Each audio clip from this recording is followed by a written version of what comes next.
The AL Central is not unfolding the way a lot of people thought it would, as we're beyond the 1/3 mark of the season. The Minnesota Twins are in first place, and they're showing no signs of letting up, much to the delight of Nash Walker, the host of Locked On Twins. He's our guest today for Locked On MLB.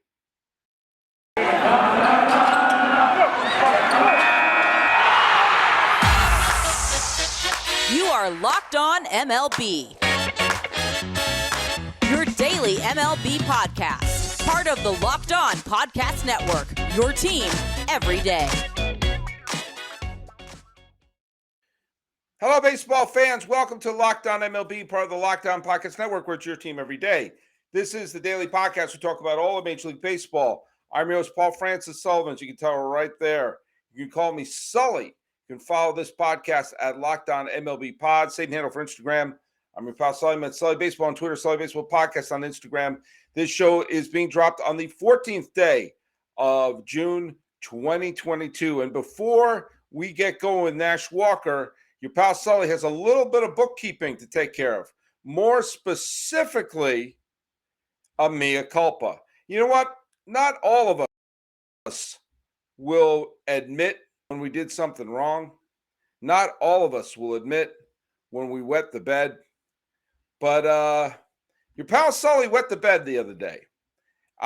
I had Miller on the show that dropped on the 13th day of June. And I was ranting about the Yankee loss with the Cubs. And along the way, I was talking about how David Ross was complaining that the Cubs were running up the score. And I talked about a line that he said that the Cubs are a bunch of hardworking boys fighting to put food on their table. And I thought that quote was absurd. And I thought the whole idea of complaining about running up a score is absolutely absurd. And I got that from the New York Post, an article on the New York Post. Except that I didn't. I didn't look at it close enough. It wasn't the New York Post. It was the New York Porch, which is a parody site. I quoted a parody site. And I did it quickly. It wasn't the main gist of the segment. I just saw it, and it went into a rant that I have, which is don't worry about, running up the team's score. If you don't want them to run up the score, get the batters out. But I quoted it as if it was real. And they called me out. And not only did they call me out, they put the clip of me saying it on Twitter for all to see. And at least 246 people clicked it, seeing your pal Sully being what we call in the industry an idiot. So it's a mea culpa. I just saw it. I didn't do a sufficient background check, and I'm not allowed to swear. In fact, we were told by the heads of Locked On, don't swear. So I effed up. I made a mistake. I just was willy, and then I was also nilly. And many people's first introduction to your pal Sully is of me with an omelet on my face. So there you go. I admit it. Laugh away. Hopefully some of you are here to laugh at me. If you do, please buy a Built Bar along the way. But I had to admit that was something dumb that I did. I'm sometimes wrong. And so there you go. So at NY Porch Sport, this is my mea culpa. You got me. I'm sorry.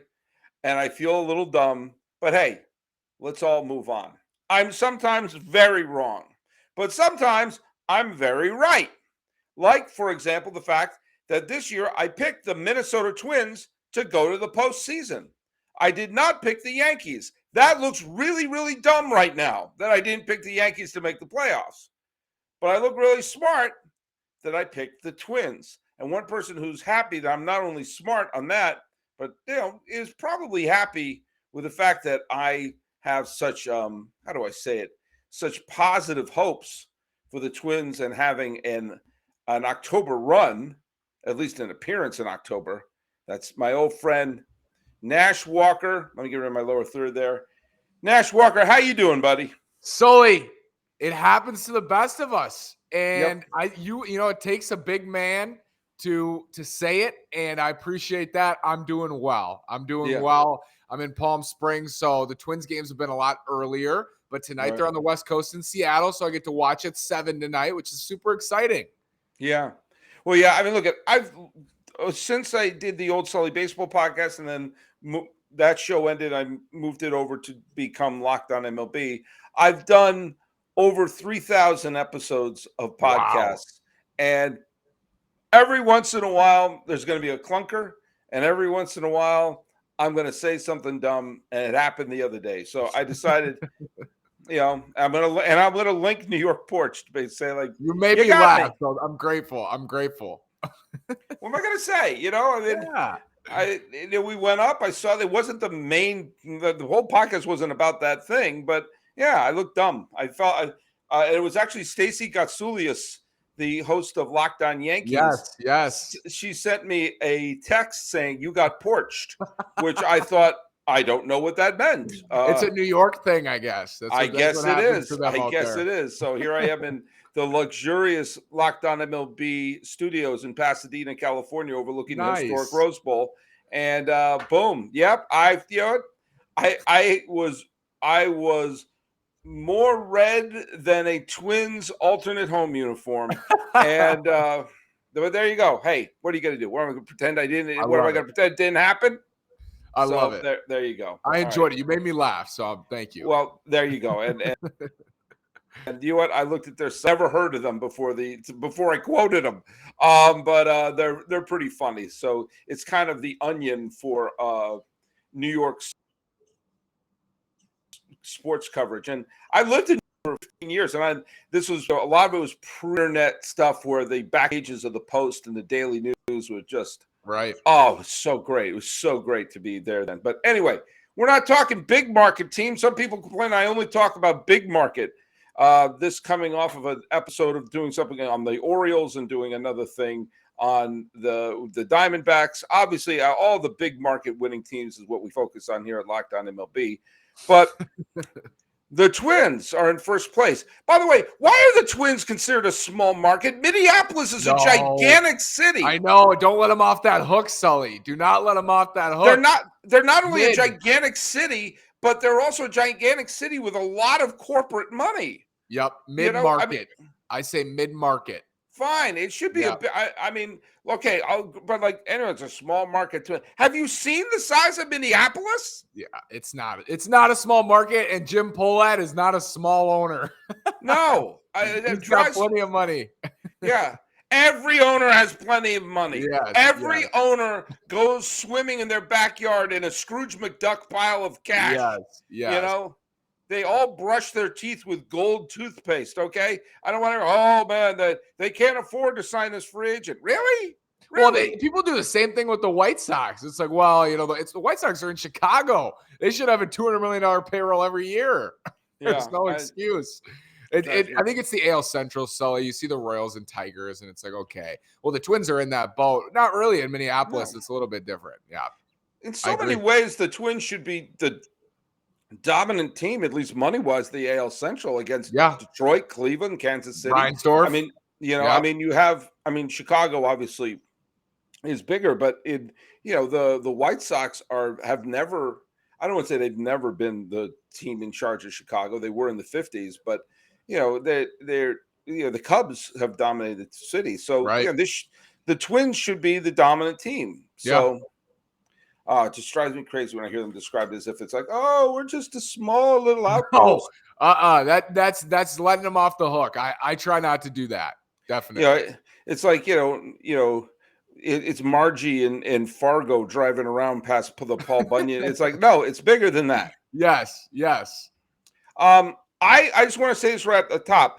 I didn't pick the Twins to win the division. I did pick Chicago to win the division, but I did pick them to be a wild card team for this reason.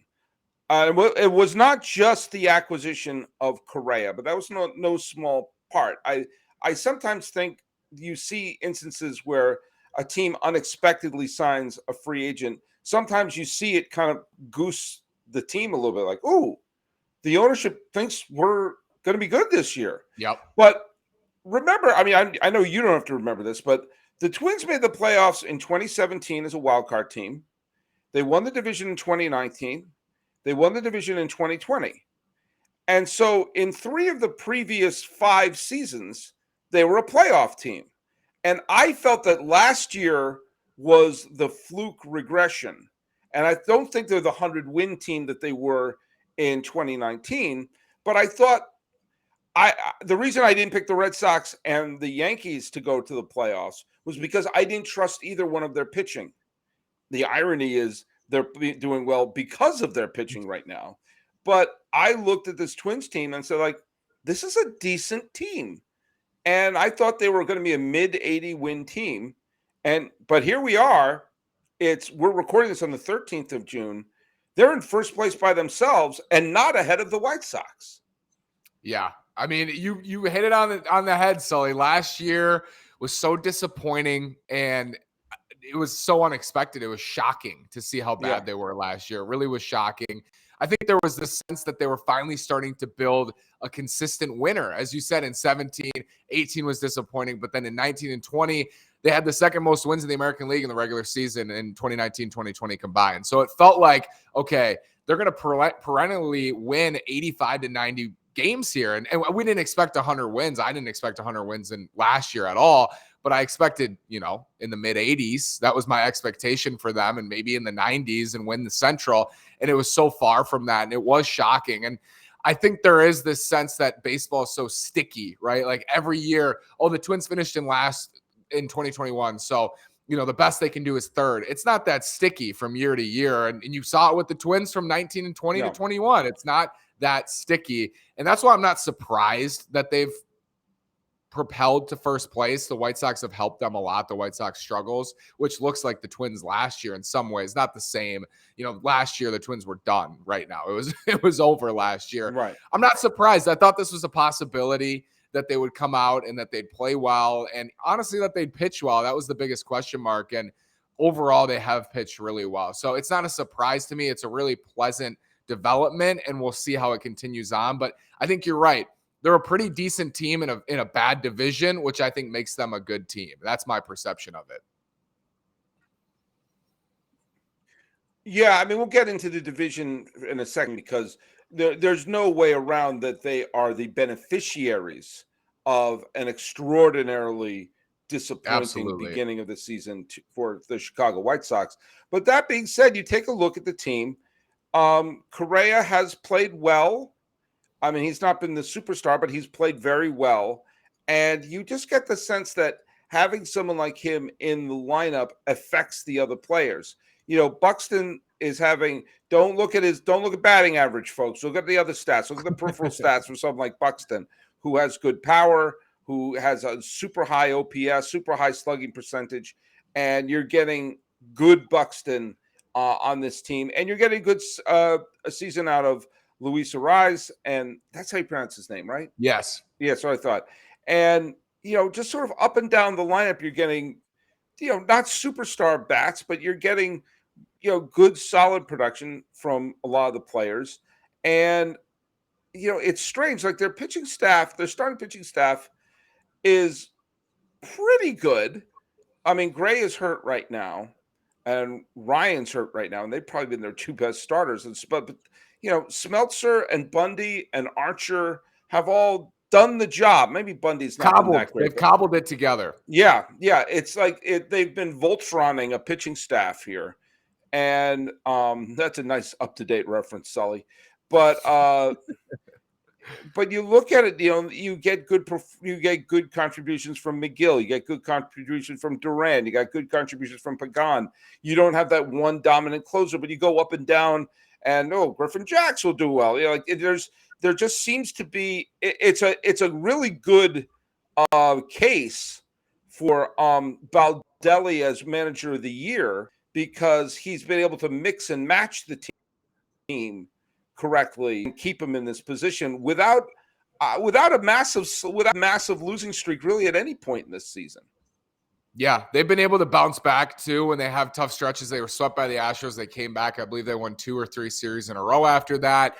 They've played really well after losses. You would be shocked, Sully. It's funny you say that about Rocco because the overall angst about him and his decisions this year with Buxton and with the bullpen, I would say overall he's been criticized much more than he's been praised this year, which is wild considering the expectations for the Twins and how last year went and the question marks going into this year. But a lot, and this is the vocal, you see Twitter, but a lot of the fan base, it feels like, is questioning Rocco a lot of the time, which is, it's crazy actually to hear you say those words like, oh, this, he's a leader for manager of the year, or like he would be considered if the season ended today, because that has not been his perception with plenty of vocal fans this year. So it's interesting to hear you say that. But think about, in my defense, there is no MVP candidate on this team. A realistic MVP candidate. There is no Cy Young candidate on this team. And yet they're sitting in first place beyond the 1/3 mark. We're midway through June and they're still in first place alone. And so that has to reflect well. And in so many ways, this job is trying to get this team in that position to get that ring and to create that special moment that Twins fans are going to remember forever. And if you're looking for a ring for your special moment, may I recommend you go to BlueNile.com. Now look at, whether you're ready to pop the question, you're celebrating a milestone moment, find jewelry as unique as the one you love with the modern convenience of online shopping at BlueNile.com. Blue Nile has simple online tools that let you choose the diamond shape, size, and clarity, as well as the setting style. And Blue Nile's bench jewelers will then handcraft their perfect engagement ring, and each ring is one of a kind. Now look it, you got to make your moment sparkle. Yes. With jewelry from BlueNile.com. And Locked On MLB listeners will get a $50 off of any purchase of $500 or more. This podcast exclusive includes engagement rings. So use code Locked On. That's code Locked On, as it's spelled, LOCKEDON, one word. Plus, every order is insured, ships free, and arrives in discreet packaging that won't give away what's inside.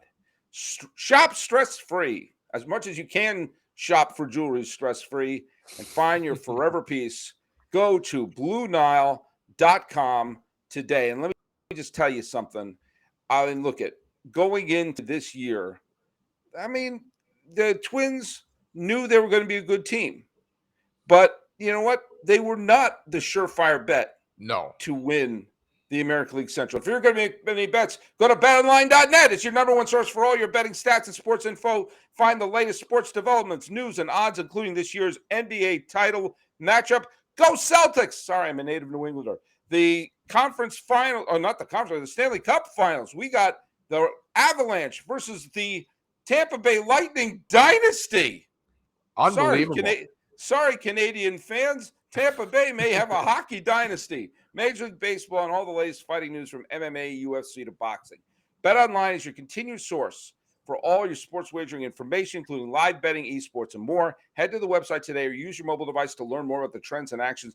BetOnline is where the game starts. I got one more thing I got to read to you here because it's important. The ultimate NBA mock draft starts on the 16th of June, just in a couple of days, with over 50 insiders. Nothing equals the ultimate NBA mock draft. Just so you know, I'm projected to go number 17 in the draft. Wow. So I'm looking forward to it. I got my hat ready. The Locked On NBA Big Board Draft Expert plus Audacity Insiders are all going to be there. Odyssey Insiders is what I meant to say. The first pick is on June 16th. Search NBA mock draft and follow now so you don't miss a pick. Yeah. I said the New York porch thing was real, and I messed up the NBA mock draft read. What are you going to do, Nash Walker? What are you going to do, Sully? I love those reads. What are you going to do? Very nice. What do you go? I was about to sing something from The Sound of Music, but I didn't want us to get sued. So here's the deal. One is why I think the Twins are doing well is the longest losing streak they've had has been 3 games. Yeah, they've never gone a real slide. A bump or bruise here or there, and then there was a period of time between like the end of May and a couple weeks ago where it was like one win, one loss, one win, one loss, one win, one loss.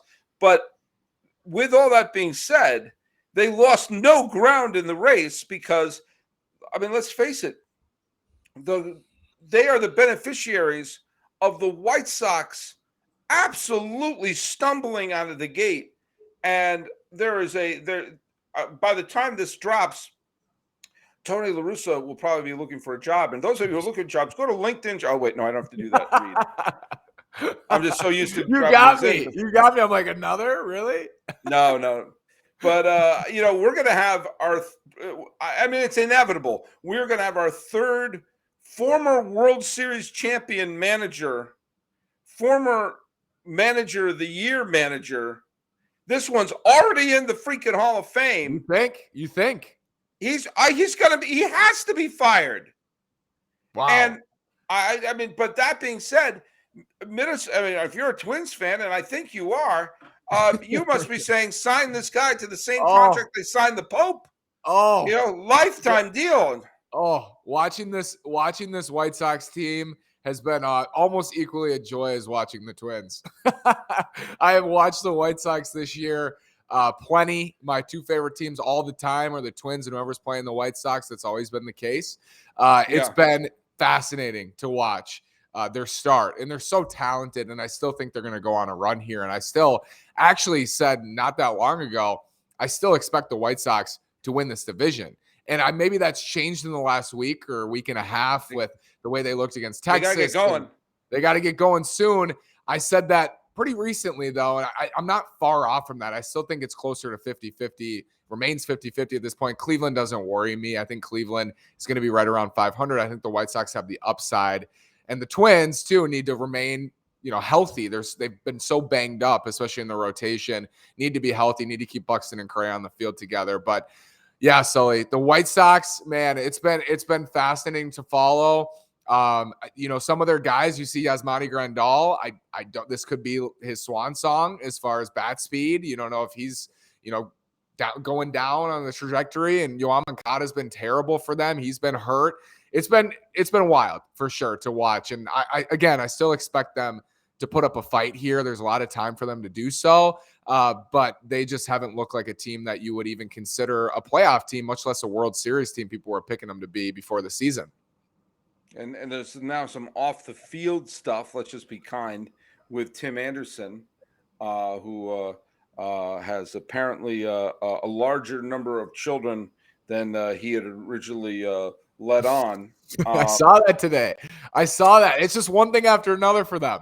It really is. Look, I'm not going to delve into his personal life or anything like that. Obviously I don't condone having secret families or anything, but when you're making $9 million a year, condoms are cheap. Yeah. Condoms I agree. Are cheap. That's all I'll say on that. I agree. Condoms are cheap. I'm just saying. I'm not condoning anything. I'm just saying, quick trip to CVS. Yeah. You don't hurt anybody. Doesn't hurt anybody. You don't create a new life. I worked there. I used to work at CVS. There's no judgment pass. I can see it's Tim Anderson. I would respect it. I'm all for it. Maybe he signs one for you. Sign? That's right. Yes. Yes. But that being said, it's just another off the field thing that's going to cause a distraction. Let's think of it. When was the last time a team that people thought was going to do well in the Central had just everything not go right and they had a losing season? Oh, the Twins last year, 1 year ago. So, by the way, do you remember the moment when the Twins took hold of first place so far for good? Do you remember the moment when that happened this year? I want to say April 25th. And what happened in that day? Ooh, I don't know. I can't remember. Oh, did they sweep the White Sox? Did they sweep the Sox? It was April 24th. They swept the White Sox on a walk-off home run by Buxton. Yes. In the bottom of the 10th inning. Yes. Which at the time gave the Minnesota Twins an absolutely Herculean record, 8-8, first place in the Central at that point. Nice. But after that, let's give credit where credit's due. We're recording this where we are. They have won 27 games and lost only 19 since then. Only the Rays, Astros, and Yankees have been better in the American League since that moment. So it's what was that? I'm sorry, Sully. What was that record? 30, or would you say 27 and 19 since the first place by themselves. Yes, they started 4-8, so they are 31 and 19 in the. Is that 50 in the last 50? If you add on those four, it's not just the White Sox wetting the bed; they've actually played well. Yeah, the Twins have played better than in that stretch, better than Toronto, better than Boston. They're just and on par with Tampa Bay. So, no one's played as well as the Yankees, who are kind of running away. But then obviously the Astros are a wonderful team as well.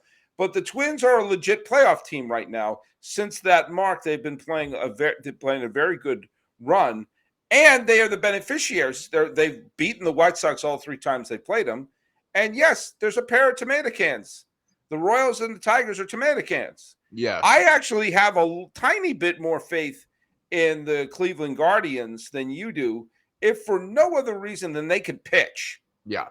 And that Ramirez is having an MVP caliber. But Quantrill, Bieber, McKenzie, Plesac, Clase, Morgan. I mean, there's 7 or 8 pitchers deep in the rotation and bullpen.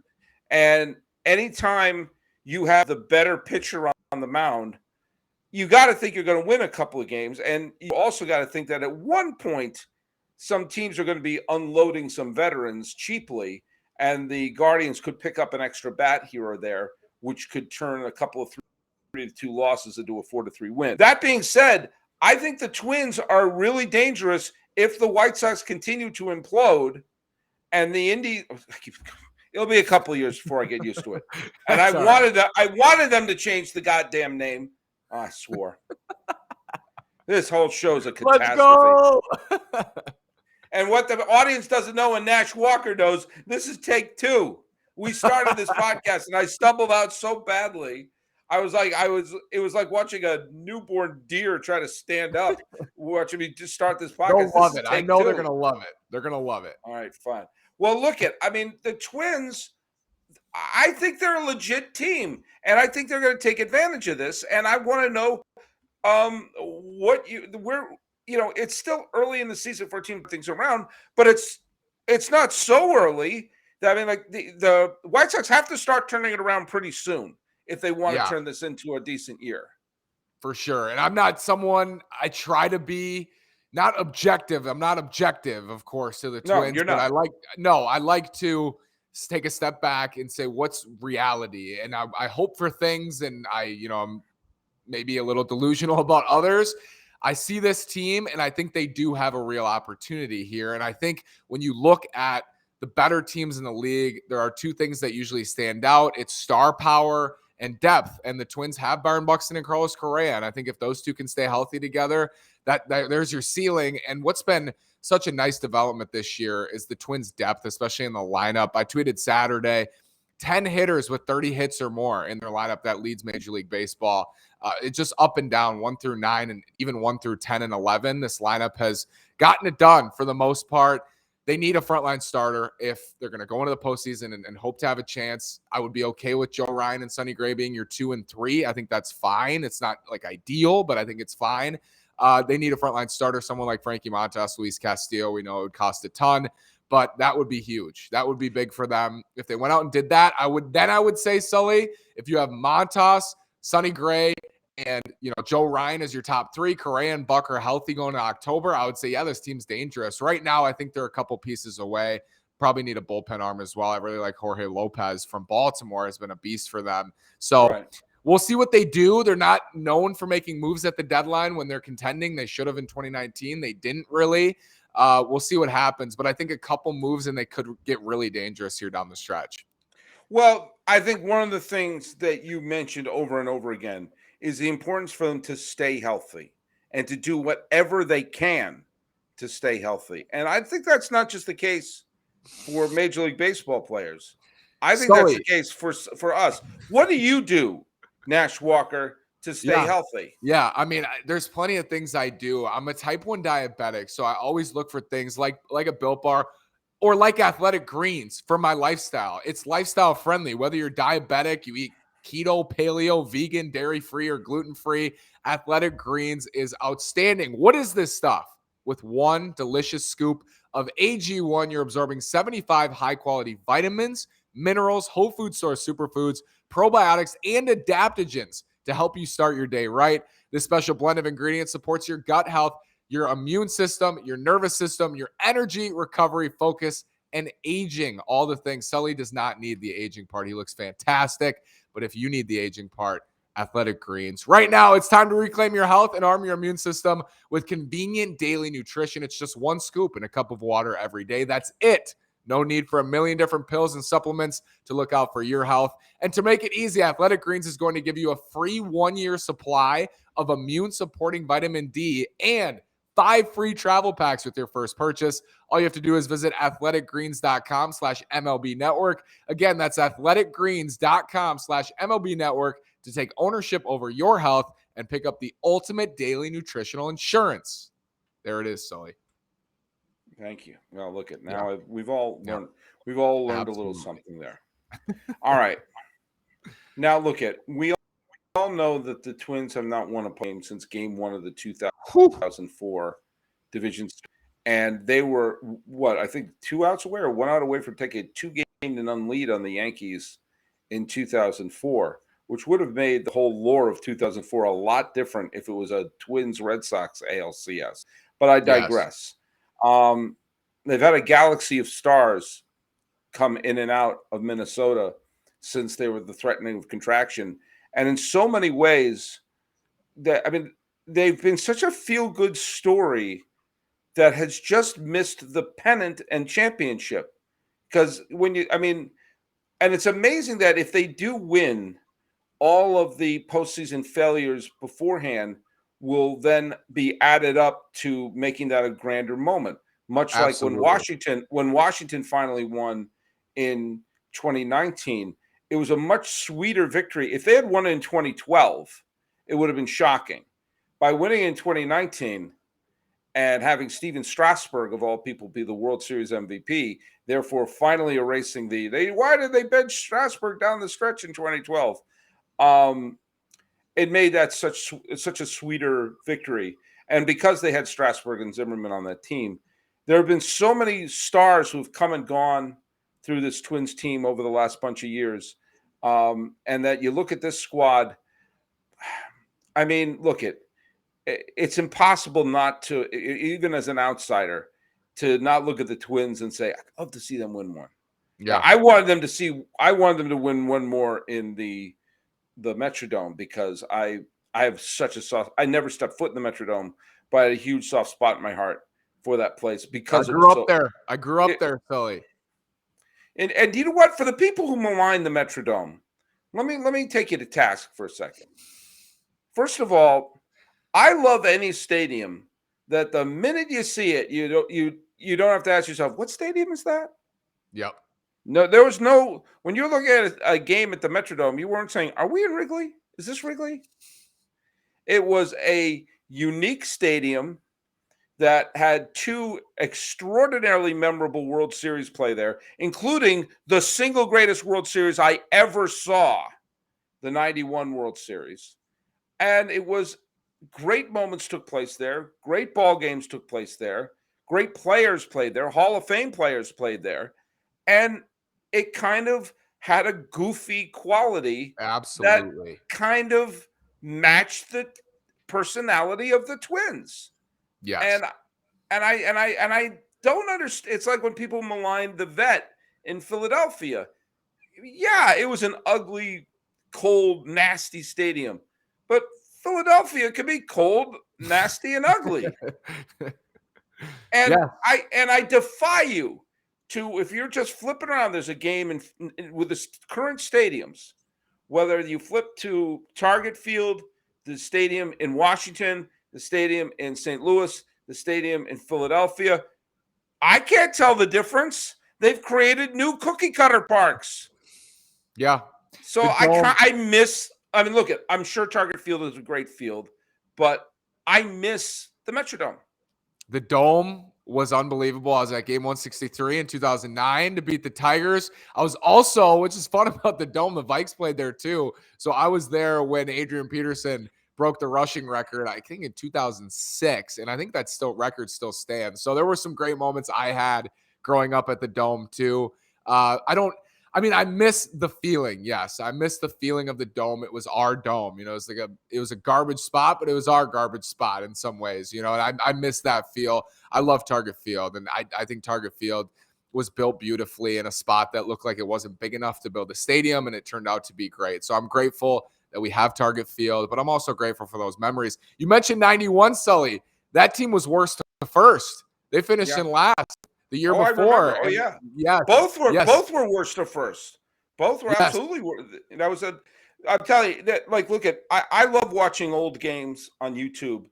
I watched the 91 World Series. It was my sophomore year at New York University. I did not really have a dog in the fight. I was a big Kirby Puckett fan. I didn't know about all the baggage he had off the field at the time. At the time, he was one of my favorite players. And I didn't like the Braves because I was a big Barry Bonds fan and I wanted the Pirates in the World Series. And I also was a little bit cynical about years and years of TBS Braves games where you could hear the individual vendors in the stands because it was so empty. And suddenly they get to first place and everyone's doing the chop and it's the most fun place to be. And I'm like, none of you were here. Where you been? But that being said, that World Series, there was really only one clunker. Game 5 was a clunker. The games 3, 4, 6, and 7 are all-time classic games. And game 2 was a one-run game decided by a home run in the 8th inning. And that's the forgettable game in the series. And I just remember each of those games, one was better than the next. And when it's two teams that I really didn't, I wanted the Twins to win, but the Twins had also won a couple of years before. So it wouldn't be didn't have this is the first time they were going to win sort of aura to it. It was just magical. It was absolutely magical. And sometimes my favorite postseasons are the ones where all my fish are out of the water. Mm-hmm. And so I can just the 2011 World Series between Texas and St. Louis was a really great series. The game 7 was a bit of a clunker, but the game 6 is one of the all-time great games ever. Yeah. And to me, sometimes I like a World Series where it's okay, I don't have a dog in this fight. Let's see it go 7. There's also the stress of your team being in the playoffs, which is unbearable. It's a little unbearable, but this is the year I feel like they need to win, and I think they need to play winning playoff baseball at Target Field. We haven't seen it. I was there in 2019 Game 3. They lost to the Yankees. That was a sweep, just a gross game. They couldn't score. They need to win, and people are ready for them to win. That's putting it lightly. They need to win in the playoffs, and I think maybe, most importantly, win in the playoffs, but try to win at Target Field, even if it's a series. And I think when we get to that point, I'll be obviously expecting another win, but just start with one. It really starts with one. And I think that would be so fun. I've never seen it. I've never seen, the Twins in this period have a a competitive playoff series. They haven't done it. And I'm ready to see that. And I think this team is capable of being competitive in October, and with a move or two, I think they're capable of winning and winning quite a few games in October. So I'm hopeful, and people are just ready, Sully. They're ready to see it. And I think more than anybody, I'm ready to see it. I look back and I think the team that I'm salt in any wounds, but I think the team back that should have won was the 06 team that won the division on the final day of the season.